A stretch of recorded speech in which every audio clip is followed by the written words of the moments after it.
we're going to, I showed you in the last video how to make some of your 2D shapes into 3D shapes, right? So this is a really good thing to to play with. Remember, you can take you're going to take a cutting tool and gently you're basically just scoring the edge, the top edge of the cardboard, and then you can just flip it so you don't want to go all the way through, and then you have something that stands up. So depending on where you cut it, you'll get like a different kind of shape. You're going to probably want to have a few of those kinds of things to play with. You might want to have a lot more organic shapes rather than the sharp shapes. Think about that as you move forward. Here's another thing that I showed you in the last video. So making these kind of these curly three-dimensional things. Other things you can do with, especially with the cardstock or the poster board, is more like what we're calling it, is you can roll it.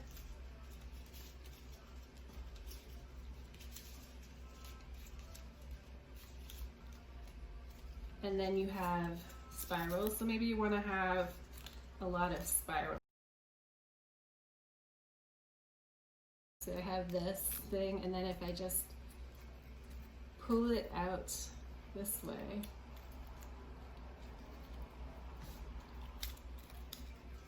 then I get a tighter spiral. So maybe you want to have a bunch of those kinds of things. The other thing you can do with the strips is you can fold them. You can fold. So I'm just reversing.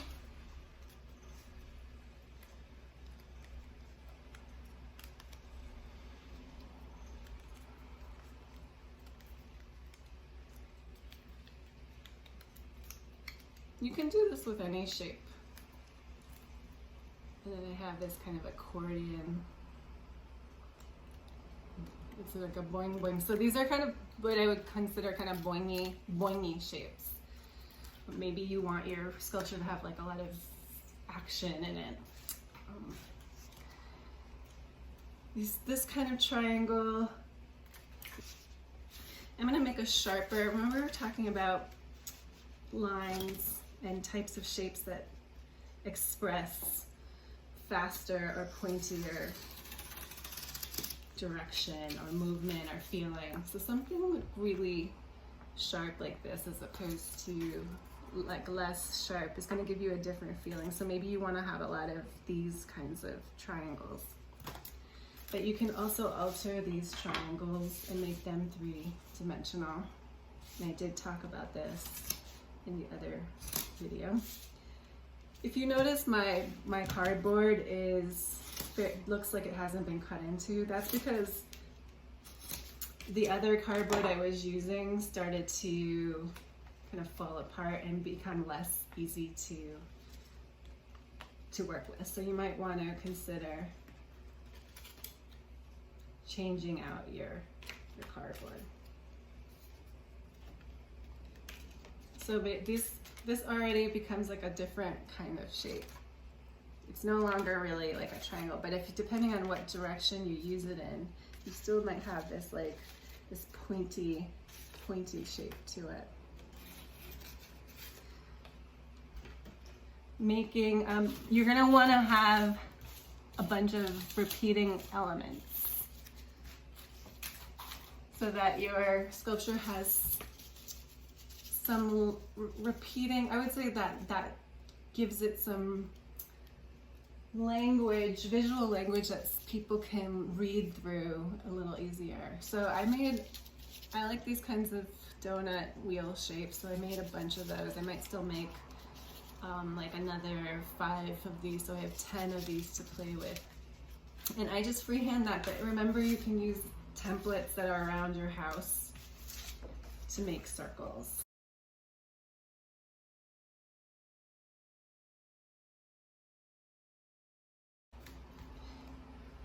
You can cut what I call these windows. You can cut windows out of basically any shape that you have. So think about that. I made a bunch of these triangles. Like, so maybe you are someone who wants to work more with geometric shapes. So maybe, you know, maybe these are your shapes. Maybe your four elements that you're gonna work with. And so if you want to work kind of pare down what shapes you're working with, I would ask you that you have at least 4 different shapes. And you can have 4 different elements if you want to pare down your sculpture and not have, like what I have in front of me, like 10 different shapes and elements. You may want to pare that down. I would ask that you have at least 4 elements. So if you wanted to make your sculpture more geometric, I would ask that you have 4 geometric shapes of varying sizes. So strips would be a different shape than a square. So you could have some strips, squares, triangles, and some circles, but at least 4. And then think about, you know, triangle or squares with these what I call windows, and squares without windows. Maybe you have circles cut out of your squares. Maybe you have some triangles you're going to want to have some triangles that are straight, but straight up and down, and then maybe you have some triangles that have these folds in them. So the same thing goes for your more organic shapes. And I would say a circle is could be somewhere between them. You could have your spirals, your circles. Remember this shape. Maybe I have like a bunch of these, a bunch of spirals. I also have these elements that I'm going to talk about in a little bit. These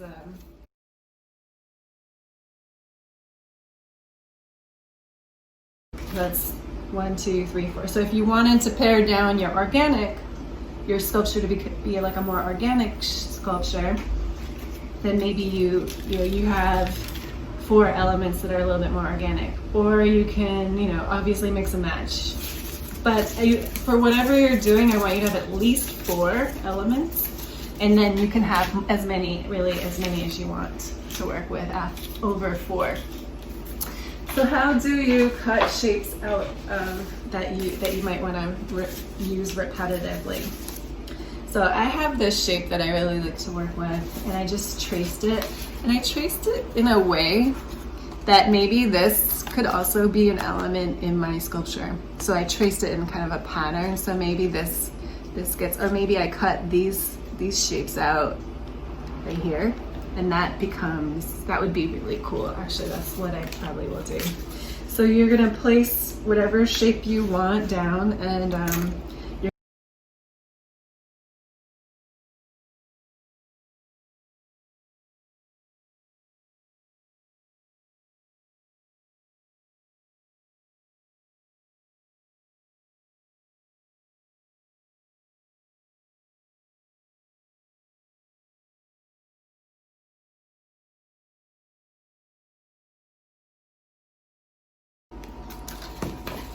and since I really like this shape, I already have 1, 2, 3, 4, 5, 6, 7 of these. So that will be one of my elements. And we talked about this kind of thing, rolling that up, or maybe you fold it. So I showed you kind of how to roll that in the other video. But what if you fold it? Let's turn it this way.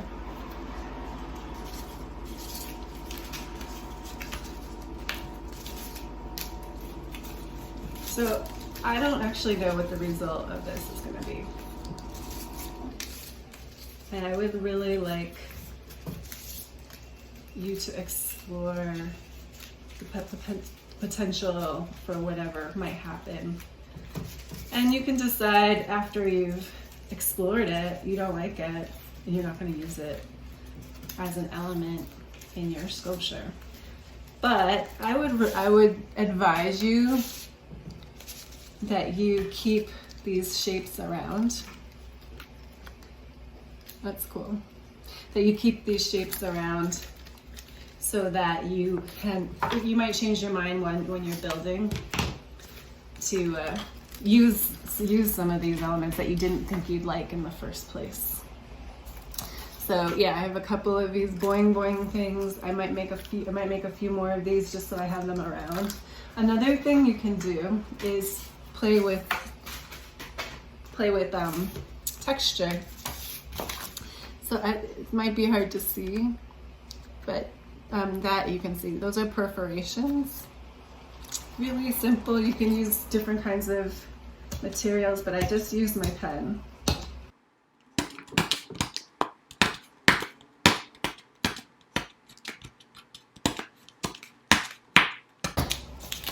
In your paper. The other thing you can do is make your square. Make like square shapes that come together, and you could use those in your sculpture. I have this guy here. We're over 15 minutes. I'm going to edit some of this out.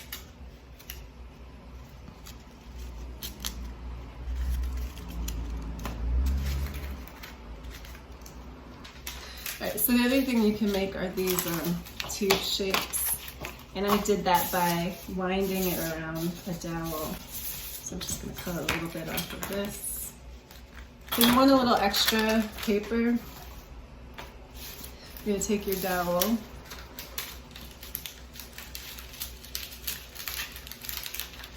Oh, I would recommend having a couple pieces of tape around, just sitting on the side of your table so you're ready for it. So if depending on how wide you want your tube to be, the reason why I'm using more is it gives it a little more structure. I also have some of these tubes made out of the poster board that they're a little bit stronger, and of course, like I think someone said in the class, you can use straws.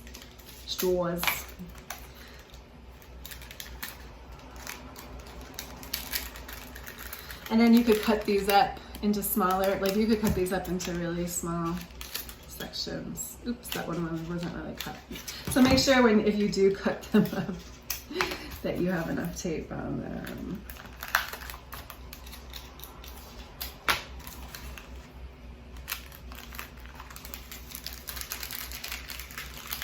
And then you can cut those up